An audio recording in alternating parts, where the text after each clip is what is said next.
know, like Peter Schiff right now is celebrating 4% returns on gold. This guy forever is he. Fuck. You know, I'm not mad at him. I know what the heck he's doing. He's being relevant. He's playing the game. Yeah, He's playing the game. He's playing the game. Yeah. But you know, for sure, bro, he's been an investor for a long time. I don't care. The fact that he's like, but Bitcoin doesn't do anything. It's just like, yo, you know, half the stuff that you bought don't do nothing. Like, you know what I'm saying? They can't accept that shit because like, yeah, bro. Like I recently had a conversation with some equities guys, and it was the same shit. Like it was just like, it doesn't produce anything, it doesn't do anything. It was like, half the companies you're investing aren't. All right, just to be honest, half of the companies you're putting money into are zombie corporations that don't make any money at all anyway. Yeah, I'm not talking about Nvidia. I'm not talking about Facebook. I'm not talking about the ones we know the name. Like half the S&P 500 is like most of the time at a loss. Yeah. Now, like you can look it up. It's mostly what's carrying the S&P 500 are usually the FANG or whatever the hell the new name is, the MAG, the Magnificent Seven, the Nifty 50s from back in the day. Yeah. Literally, like every era has these top stocks that are actually the ones pulling all the gains up and stuff like that. Basically. Like, wow.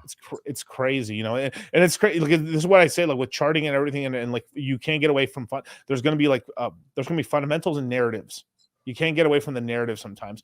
There is fundamental reason. Like we use fundamentals to know that Ethereum is cheap. We should buy Ethereum. And then like right now, everyone and their mom is just like, Ethereum's a like piece of junk, doesn't work and stuff like this.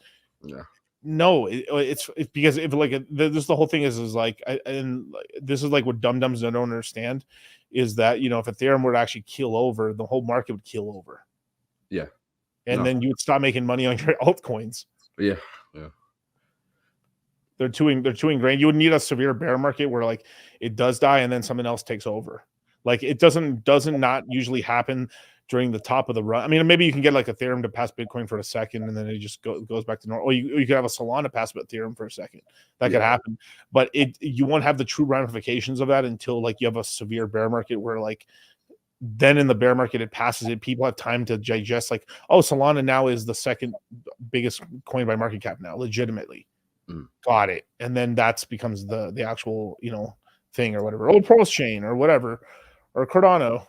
Oh gosh, don't even. Yeah. Dude, Cardano got kicked. Supposedly Cardano got kicked out of the GBTC or the whole network there.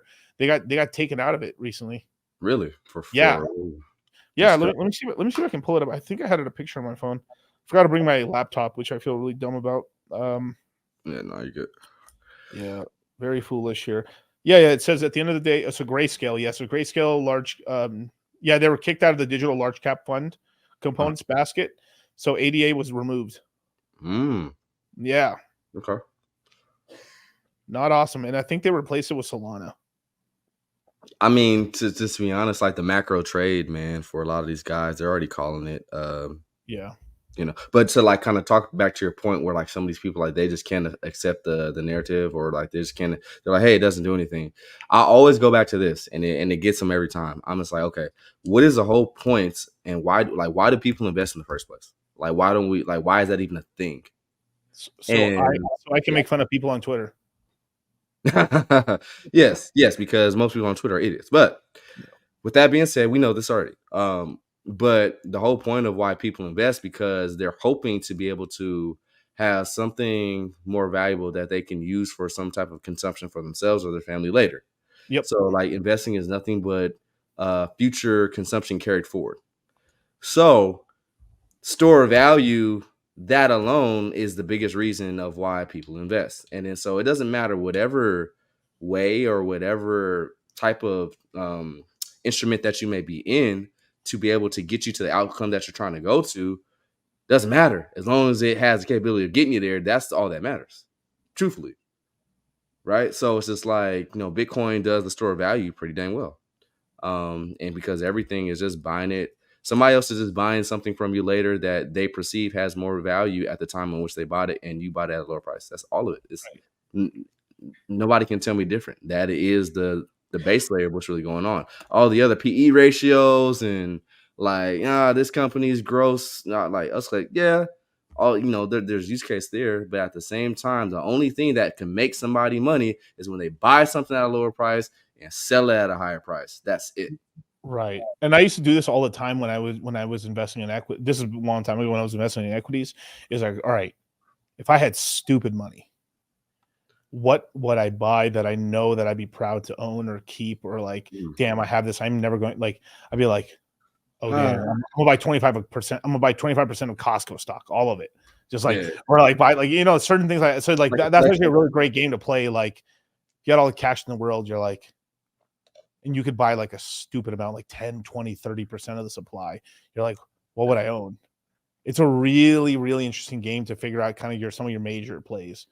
Now, Well, yeah, man. It's I with the mean, grain of salt, in crypto's a little different from like equities and stuff, right? Because you're yeah, like, yeah. because in that time, in that mindscape, you're kind of I'm thinking more of like, all right, I've cashed out major. What am I buying so I can have like a granite floor of income or cash or value protection? You know? Yeah.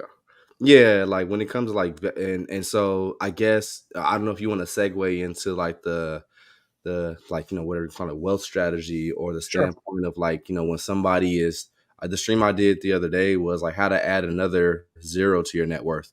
So Right. thinking in terms of net worth, not just like, hey, how much money is in my pocket, because you got to be able to do some little calculating, assets minus liabilities, right?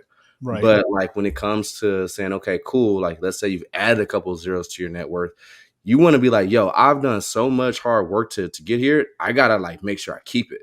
Cause through time, what people will realize, like getting it, that is like, I'm not gonna say any of it is easy, but keeping it is super hard, yo. Like it really is.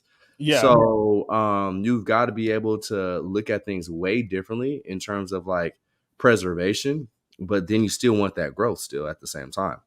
Your risk profile probably be a little bit less, but just like the way that like a lot of people will then look at some of these cycles in due time once they quote unquote made it, whatever that means to them.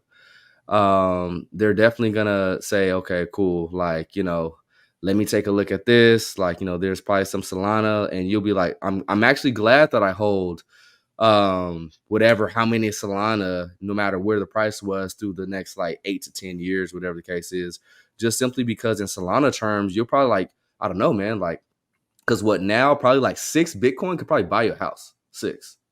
Yeah. That, yeah, Yeah. right. Yeah. Around there. Yeah. 6 to 7.